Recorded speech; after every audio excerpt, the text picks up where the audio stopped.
الحمد لله رب العالمين والصلاة والسلام على أشرف الأنبياء والمرسلين نبينا محمد وعلى آله وأصحابه أجمعين وبعد۔ محترم حاضرین و ناظرین کرام،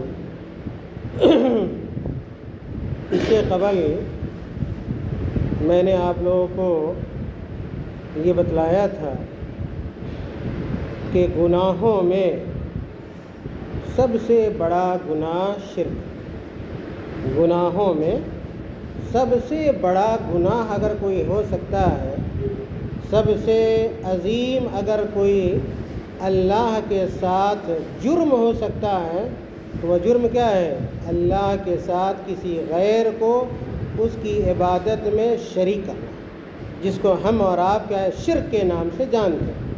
شرک ایک نہایت خطرناک کیا ہے گناہ اور جرم ہے۔ قرآن میں اللہ تعالیٰ نے جگہ بہ جگہ اس گناہ سے بچنے کی ہمیں اور آپ کو تاکید کیا ہے فرمائی۔ اللہ کے رسول صلی اللہ علیہ وسلم نے بھی ہمیں اور آپ کو یہ حکم دیا ہے کہ ہم اور آپ اپنی زندگی میں ہرگز اللہ کی ذات میں کسی کو شریک نہ کریں۔ یہ حدیث میں نے آپ لوگوں کو سنائی تھی کہ اللہ کے رسول صلی اللہ علیہ وسلم نے کہا کہ من لقی اللہ لا یشرک بہ شیئا دخل الجنہ، کہ جو آدمی اس حال میں اللہ تعالیٰ سے ملاقات کرے گا کہ اس نے دنیا میں اللہ کے ساتھ کسی کو شریک نہ کیا ہوگا اس کی عبادت میں، تو ایسا آدمی کہاں جائے گا؟ دخل الجنہ، جنت میں چلا جائے گا، جنت میں داخل ہوگا۔ لیکن اگر کسی آدمی کی ملاقات اللہ تعالیٰ سے اس حال میں ہوتی ہے کہ دنیا میں اس نے اللہ کی عبادت میں کسی غیر کو شریک کیا ہوگا، تو اس کا انجام کیا ہوگا؟ کتنا خطرناک انجام ہوگا؟ اللہ کے نبی صلی اللہ علیہ وسلم نے کہا کہ وَمَن لَقِيَهُ يُشْرِكُ بِهِ شَيْئًا دَخَلَ الْجَنَّةَ، کہ جو آدمی اس حال میں اللہ تعالیٰ سے ملاقات کرے گا کہ اس نے شرک کیا ہوگا، شرک جیسا گناہ کیا ہوگا، دخل النار، تو ایسا آدمی کیا ہے؟ جہنم میں داخل ہو جائے گا۔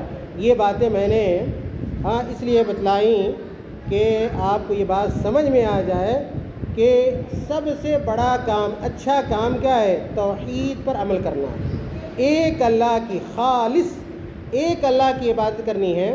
اور سب سے برا کام، سب سے بڑا گناہ یہ ہے کہ ہم اللہ کی عبادت کو چھوڑ کر کسی غیر کی عبادت کیا ہے کرنا شروع کر۔ دوسری بات جو آج مجھے آپ کو بتلانی ہے وہ یہ بتلانی ہے کہ اگر ہم اور آپ توحید پر عمل کر رہے ہیں، ایک اللہ کی عبادت کر رہے ہیں، تو ہمیں اور آپ کو یہ چاہیے کہ ہم اپنے دوسرے بھائیوں کو بھی توحید کی طرف دعوت دیں، توحید کی طرف بلائیں، توحید کا پیغام انہیں سنائیں۔ اسی لیے آج کا ہمارا جو سبق ہے الدعوۃ الی شہادۃ اللہ الہ الا اللہ، الدعوۃ الی شہادۃ اللہ الہ الا اللہ، کہ ایک مسلمان جہاں رہتا ہے وہ کلمہ توحید کی لا الہ الا اللہ کی دعوت دیتا رہتا ہے، لوگوں کو اس کلمے کے معنی کی طرف اور اس کلمے کے تقاضے کی طرف لوگوں کو بلاتا رہتا ہے۔ دیکھیے اللہ تعالیٰ کیا فرماتے ہیں۔ اللہ تعالیٰ نے قرآن میں کہا قُلْ هَٰذِهِ سَبِيلِي أَدْعُو إِلَى اللَّهِ عَلَىٰ بَصِيرَةٍ، اللہ تعالیٰ نے اپنے نبی کو کہا کہ اے ہمارے نبی، آپ لوگوں کو یہ کہہ دیجئے کہ هَٰذِهِ سَبِيلِي، کہ یہ میرا راستہ ہے، یعنی جو توحید کا راستہ ہے، جو اللہ کی خالص عبادت کا راستہ ہے، وہ ہمارا راستہ ہے۔ ادعو الی اللہ، ہم اسی راستے کی طرف لوگوں کو بلاتے ہیں۔ ہمارا اور آپ کا جو پیغام ہوتا ہے، دعوت جو ہوتی ہے، کیا دعوت ہوتی ہے؟ کہ ہم ایک اللہ کی طرف لوگوں کو بلائیں، علی بصیرۃ، اور جب ہم لوگوں کو توحید کی طرف بلاتے ہیں، ایک اللہ کی طرف بلاتے ہیں، تو اندھیرے میں نہیں بلاتے ہیں، لا علمی کے ساتھ نہیں بلاتے ہیں، جہالت کے ساتھ نہیں بلاتے، نہیں، ہم یہ جانتے ہیں کہ عبادت کا مستحق صرف اور صرف اللہ ہے، اور اسی کی عبادت کیا ہونی چاہیے۔ اس لیے پورے یقین کے ساتھ، پورے اعتماد کے ساتھ، پورے علم کے ساتھ ہم توحید خالص کی دنیا والوں کو دعوت دیتے ہیں۔ اللہ کے رسول صلی اللہ علیہ وسلم کی ایک حدیث سنیے۔ حضرت عبداللہ ابن عباس رضی اللہ تعالی عنہما بیان کرتے ہیں کہ ان رسول اللہ صلی اللہ علیہ وسلم لما بعث معاذا الی الیمن، کہ اللہ کے نبی صلی اللہ علیہ وسلم نے جب اپنے صحابی معاذ بن جبل رضی اللہ تعالیٰ عنہ کو یمن بھیجا تو اللہ کے نبی صلی اللہ علیہ وسلم نے کچھ باتیں بتلائیں، اپنے صحابی کو کچھ باتیں بتلائیں، سکھلائیں، اور جو باتیں اللہ کے نبی نے بتلائی ان میں سے یہ تھی، کہا اللہ کے نبی صلی اللہ علیہ وسلم نے کہ اِنَّكَ تَأْتِي قَوْمًا مِّنْ أَهْلِ الْكِتَابِ۔ اللہ کے نبی نے حضرت معاذ سے کہا، جو صحابی ہیں ان سے کہا کہ اے معاذ آپ سنو کہ آپ یمن جا رہے ہیں، آپ کہاں؟ یمن جا رہے ہیں، اور یمن میں اہل کتاب رہتے ہیں۔ یمن میں کون رہتے ہیں؟ اہل کتاب رہتے ہیں۔ اہل کتاب کس کو کہتے ہیں؟ اہل کتاب یہود اور نصارہ کو کہتے ہیں، یہودیوں کو اور نصرانیوں کو اہل کتاب کہتے ہیں، اس لیے کہ اللہ تعالیٰ نے حضرت موسیٰ اور حضرت عیسیٰ علیہ السلام کو بھی آسمانی کتاب دی تھی، اس لیے ان کو اہل کتاب کہا جاتا ہے۔ اہل کتاب کا معنی کیا ہوتا ہے؟ کتاب والا، کتاب والا۔ جس طرح اللہ تعالیٰ نے ہمارے نبی کو محمد صلی اللہ علیہ وسلم کو قرآن دیا، اسی طرح موسیٰ علیہ السلام کو اللہ تعالیٰ نے تورات دیا تھا۔ تورات بھی آسمانی کتاب تھی، لیکن یہودیوں نے کیا کیا؟ اس کتاب میں خرد برد کر دیا، اس میں کیا ہے؟ ملاوٹ کر دی، اور وہ کتاب اپنی اصل صورت میں باقی نہیں رہی۔ اس زمانے میں بھی تورات جو ہے موجود ہے، لیکن وہ تورات کیا ہے؟ رد و بدل کی گئی ہے، اس کے اندر تبدیلی کی گئی ہے، چینج کر دیا گیا ہے۔ ہم یہ ضرور ایمان رکھتے ہیں کہ اللہ تعالیٰ نے حضرت موسیٰ علیہ السلام کو بھی آسمانی کتاب دی تھی، اور اس کتاب کا نام کیا تھا؟ توریت نام تھا۔ لیکن ہم یہ بھی ایمان رکھتے ہیں کہ اب جو توریت دنیا میں پائی جاتی ہے یہودیوں کے جو پاس ہے، وہ توریت اصلی نہیں ہے، وہ توریت نقلی ہے۔ اس توریت میں جو اصلی توریت تھی، اس میں سے بہت ساری چیزوں کو حذف کر دیا، ختم کر دیا، اور بہت ساری چیزوں کو کیا ہے؟ خود سے یہودیوں نے کیا ہے؟ داخل کر لیا۔ اسی طرح ہم اس بات پر بھی ایمان رکھتے ہیں کہ اللہ تعالیٰ نے عیسیٰ علیہ السلام کو آسمان سے کتاب دی تھی، اور اس کتاب کا نام کیا تھا؟ انجیل۔ اس کتاب کا نام کیا تھا؟ انجیل۔ لیکن جس طرح یہودیوں نے توریت میں خرد برد کیا، ملاوٹ کر دیا، اسی طرح عیسائیوں نے بھی، کرسچنوں نے بھی کیا کیا؟ انجیل میں چینجنگ کر دی، ملاوٹ کر دیا۔ اس لیے جو موجودہ کیا ہے؟ انجیل ہے، ہم کیا ہے؟ اس پر ایمان کیا ہے؟ نہیں لاتے، اس لیے کہ اصلی انجیل کیا ہے؟ دنیا میں موجود نہیں ہے۔ میرے بھائیوں، میں نے یہ بات اس لیے سمجھائی کہ آپ کو بتائیں کہ اہل کتاب کیوں کہا جاتا ہے، اور اہل کتاب سے مراد کون لوگ ہوتے۔ تو اللہ کے نبی صلی اللہ علیہ وسلم نے کہا کہ اِنَّكَ تَأْتِي قَوْمًا مِّنْ أَهْلِ الْكِتَابِ، کہ اے معاذ تم یمن جا رہے ہو، اور یمن میں اہل کتاب رہتے ہیں، یعنی یہود و نصارہ ہے۔ فَلْيَكُنْ أَوَّلَ مَا تَدْعُوهُمْ إِلَى شَهَادَةِ اللَّهِ إِلَّا إِلَّا اللَّهِ۔ تو سنو، جب تم یمن جانا تو اہل یمن کو سب سے پہلی جس چیز کی دعوت دینا، وہ کون سی چیز ہونی چاہیے؟ کلمہ توحید کی دعوت ہونی چاہیے، یعنی یہ بتلانا کہ اللہ کے علاوہ کوئی معبود حقیقی نہیں ہے۔ دیکھیے اللہ کے نبی صلی اللہ علیہ وسلم کتنا اہم پیغام دے رہے ہیں کہ سب سے پہلے جو دعوت ہوگی، جو پیغام لوگوں کو سنایا جائے گا، چاہے مرد ہو یا ایک عورت ہو، وہ پیغام توحید ہوگا۔ اس سے یہ بات سمجھ میں آتی ہے کہ ہمیں اور آپ کو بھی اگر موقع ملتا ہے تو لوگوں کو توحید کی طرف بلانا چاہیے۔ آج دنیا میں بیشتر ایسے لوگ ہیں جو توحید کو نہیں جانتے، ایک اللہ کی عبادت نہیں کرتے ہیں، اللہ کی بھی عبادت کریں گے، غیر اللہ کی بھی عبادت کرتے ہیں، اللہ کی عبادت بھی کریں گے، مزار پر بھی جائیں گے، درگاہ پر بھی جائیں گے، خانقاہ پر بھی جائیں گے، پیری مریدی بھی کرتے ہیں، غیر اللہ سے کیا ہے غیر اللہ کے لیے نظر و نیاز بھی کرتے ہیں۔ یہ ساری چیزیں یاد رکھیے توحید کے خلاف ہے، توحید کے منافی ہے، اس لیے ہمیں اور آپ کو لوگوں کو توحید کی طرف بلانا ہے۔ ایک اور حدیث سنیے، کہتے ہیں کہ بلکہ اسی حدیث میں بعض روایتوں میں آتا ہے کہ اللہ کے نبی صلی اللہ علیہ وسلم نے معاذ رضی اللہ تعالیٰ نے کہا کہ الا ان یوحدوا اللہ فانہم اطاعوک لذلک فعالمہم ان اللہ افترض علیہم 5 صلوات فی کل یوم ولیلہ۔ کہا کہ اے معاذ، تم یمن والوں کو سب سے پہلے توحید کی دعوت دینا۔ اگر وہ لوگ توحید پر عمل کرنے لگے تو پھر یہ بتلانا ان کو کہ ان اللہ افترض علیہم 5 صلوات، کہ اللہ تعالیٰ نے ان کے اوپر 5 وقتوں کی نمازوں کو فرض کیا۔ کتنے وقتوں کی نمازوں کو فرض کیا ہے؟ 5 وقتوں کی نماز فرض ہے رات و دن میں۔ پھر اللہ کے نبی نے کہا اگر نماز بھی پڑھنے لگے 5 وقتوں کی تو پھر ان کو یہ بتلانا فعالمہم ان اللہ افترض علیہم صدقۃ، پھر یمن والوں کو یہ بتلانا کہ اللہ تعالیٰ نے ان کے اوپر زکوٰۃ کو فرض کیا۔ کس کو فرض کیا ہے؟ زکوٰۃ کو فرض کیا ہے۔ تؤخذ من اغنیائہم فترد علی فقرائہم، اور زکوٰۃ کن سے لی جاتی ہے؟ مالداروں سے۔ زکوٰۃ کس کے اوپر واجب ہے؟ مالداروں کے اوپر واجب ہے۔ وَفَتُرَدُّ عَلَىٰ فُقَرَائِهِمْ، مالداروں سے زکوٰۃ لے کر کن کو دے دیا جاتا ہے؟ غریبوں کو، فقیروں کو دے دیا جاتا ہے۔ پھر اللہ کے نبی نے آگے کہا فَإِنْهُمْ أَطَاعُوكَ لِذَلِكَ، کہ اگر یمن والے زکوٰۃ بھی ادا کرنے لگے پھر کیا ہے؟ فَإِيَّاكَ وَكَرَائِمَ أَمْوَالِهِمْ، فَإِيَّاكَ وَكَرَائِمَ أَمْوَالِهِمْ، تو تم کیا ہے ان کے اچھے اچھے مالوں کو زکوٰۃ میں لینے سے بچنا۔ ایسا نہیں کہ جب آپ زکوٰۃ لینے جا رہے ہیں، وصول کرنے جا رہے ہیں تو اس آدمی کا جتنا اچھا مال ہے لے لے اور جتنا ردی اور خراب مال ہے چھوڑ دے، نہیں، ایسا نہیں ہونا چاہیے، بلکہ متوسط قسم کا اور میانی قسم کا، درمیانی قسم کا جو مال ہے وہ زکوٰۃ میں کیا لینا چاہیے؟ نہ بہت اچھا لینا چاہیے اور نہ بہت خراب لینا چاہیے، بیچ بیچ کا جو مال ہے وہی زکوٰۃ میں دینا اور لینا چاہیے۔ اس کے بعد اللہ کے نبی نے ایک بڑی اہم بات بتلائی۔ اللہ کے نبی صلی اللہ علیہ وسلم نے کہا کہ سنو معاذ، واتق دعوت المظلوم، واتق دعوت المظلوم، مظلوم کی آہوں سے بچنا، مظلوم کی بددعاؤں سے بچنا، کسی پر ظلم نہ ہونے دینا، کسی پر ظلم نہ کرنا، کسی پر زیادتی نہ کرنا، اس لیے کہ مظلوم کی جو آہ نکلتی ہے نا وہ بہت خطرناک ہوتی ہے۔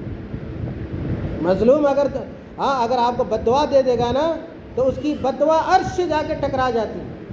اللہ کے نبی صلی اللہ علیہ وسلم دیکھیے ہوئے اسی بات کو ذکر کیا، کہا فَإِنَّهُ لَيْسَ بَيْنَهَا وَبَيْنَ اللَّهِ حِجَابٌ، کہ جب مظلوم بددعا کرتا ہے نا تو اس کی بددعا ڈائریکٹ آسمان کے دروازے تک پہنچتی ہے، عرش کے دروازے تک پہنچتی ہے، اور اس کی بددعا اور اللہ کے بیچ میں کوئی کیا ہے؟ پردہ حائل نہیں ہوتا ہے، یعنی اللہ تعالیٰ بددعا کو ڈائریکٹ کیا فوراً کیا ہے؟ سن لیتا ہے۔ خیر، اس حدیث کا اصل پیغام یہ ہے اور اصل کا سبق یہ ہے کہ ہم اور آپ خود توحید پر عمل کریں اور دوسرے لوگوں کو بھی توحید کی دعوت دیں، توحید کی طرف بلائیں، جس طرح اللہ کے رسول صلی اللہ علیہ وسلم نے حضرت معاذ رضی اللہ تعالیٰ عنہ کو یمن بھیجا۔ کس کام کے لیے بھیجا انہوں نے؟ توحید کی دعوت دینے کے لیے بھیجا۔ آخری حدیث، آج کے درس کی آخری حدیث، حضرت سہل بن سعد رضی اللہ تعالیٰ عنہ کہتے ہیں کہ ان رسول اللہ صلی اللہ علیہ وسلم قال یوم خیبر، سہل بن سعد بہت مشہور صحابی کہتے ہیں کہ ان رسول اللہ صلی اللہ علیہ وسلم قال، کہ اللہ کے نبی صلی اللہ علیہ وسلم نے خیبر کے دن فرمایا، خیبر کے دن فرمایا۔ خیبر سعودی عرب کے اندر ایک شہر کا نام، سعودی عرب کے اندر ایک شہر ہے، مدینہ سے تقریباً 200 کلومیٹر کی دوری پر، مدینہ سے 200 کلومیٹر کی دوری پر میں گیا ہوں اور 1 مہینہ رہا۔ اور یہ خیبر جو تھا نا پرانے زمانے میں اللہ کے رسول صلی اللہ علیہ وسلم کے زمانے میں اور اس سے پہلے یہودیوں کا یہ شہر تھا، یہودیوں کا شہر تھا۔ آج بھی جائیے گا اگر آپ تو دیکھیے گا پرانے قلعے جو یہودیوں نے بنائے تھے نا، یہودی لوگ تھے نا اس زمانے میں بھی، اللہ کے نبی صلی اللہ علیہ وسلم کے زمانے میں، اس زمانے بڑے فنکار لوگ تھے، بہت آرٹسٹ لوگ تھے، بہت اچھا گھر بنانا یہ لوگ جانتے تھے، قلعہ تعمیر کرتے تھے، اونچا اونچا قلعہ بناتے تھے، مضبوط مضبوط گھر بناتے تھے۔ تو آج بھی خیبر کے اندر پرانے قلعے کیا ہے؟ کافی تعداد میں موجود ہیں۔ خیر، تو یہ اور اللہ کے نبی صلی اللہ علیہ وسلم نے خیبر کو فتح کر لیا. کب فتح کیا تھا؟ سن 7 ہجری میں. سن 7 ہجری میں اللہ کے نبی صلی اللہ علیہ وسلم مدینہ سے آئے خیبر، اور خیبر کو یہودیوں سے آزاد کرا لیا اور فتح کر لیا سن 7 ہجری میں. اسی خیبر کا تذکرہ یہاں پہ ہو رہا ہے. کہتے ہیں ان رسول اللہ صلی اللہ علیہ وسلم قال یوم خیبر، یعنی جس دن خیبر فتح ہوا، اللہ کے نبی صلی اللہ علیہ وسلم فتح کیا، اسی دن اللہ کے نبی نے یہ بات بتلائی. کون سی بات تھی بھائی؟ سنیے. اللہ کے نبی صلی اللہ علیہ وسلم نے کہا لَأُعْتِيَنَّ الرَّايَةَ غَدًا رَجُلًا يُحِبُّ اللَّهَ وَرَسُولَهُ. اللہ کے نبی صلی اللہ علیہ وسلم نے کہا کہ میرے صحابہ سنو، میں آئندہ کل ایسے آدمی کو اسلام کا جھنڈا دوں گا، ایسے آدمی کو اسلام کا جھنڈا دوں گا جو آدمی اللہ سے محبت کرتا ہو اور اللہ کے رسول سے محبت کرتا ہو. وَيُحِبُّهُ اللَّهُ وَرَسُولُهُ، اور وہ آدمی جس کو میں جھنڈا دوں گا ایسا ہوگا جس سے اللہ محبت کرتے ہوں اور اللہ کے رسول محبت کرتے ہوں. بڑی عظیم، بہت عظیم بات ہے نا.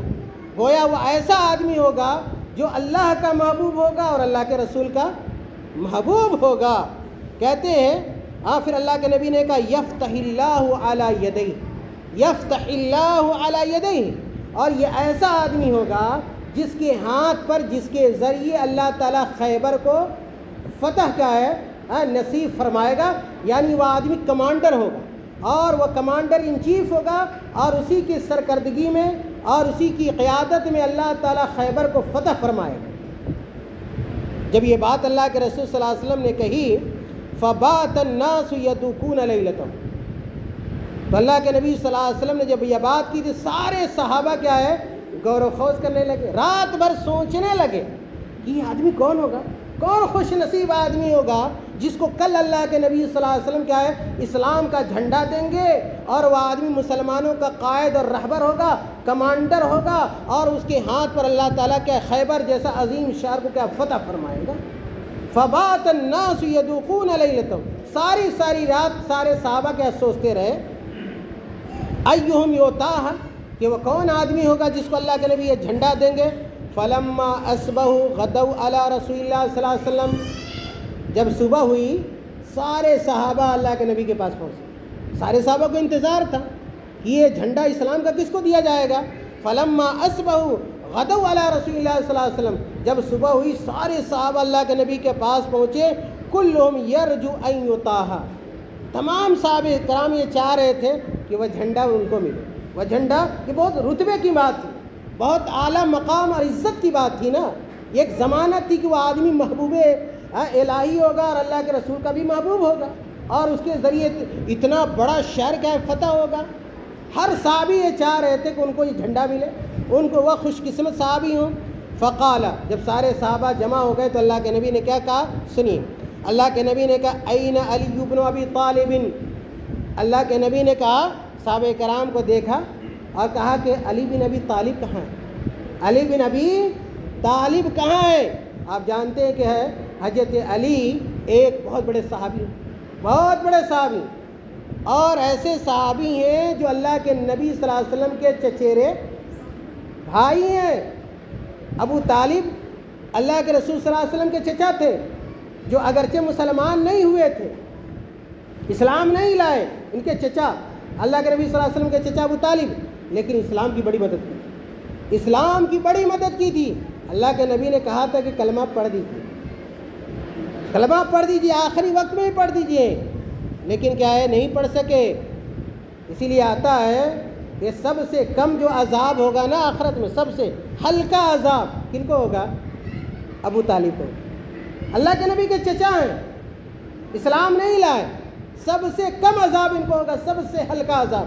اور وہ عذاب کیسا ہوگا، کیسا ہلکا ہونے کے باوجود، ہلکا ہونے کے باوجود اللہ کے نبی نے کہا کہ ایسا عذاب دیا جائے گا جہنم کی آگ کی جوتی ان کو پہنائی جائے گی. پاؤں میں جہنم کی آگ کی جوتی ہوگی.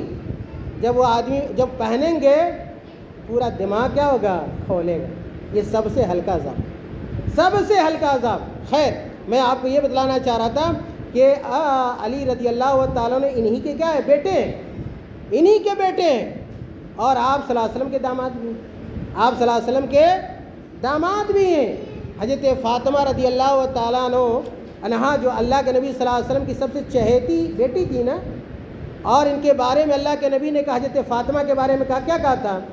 کہا کہ جنت کی جو شہزادیاں ہیں نا ان سب کی سردار ہے۔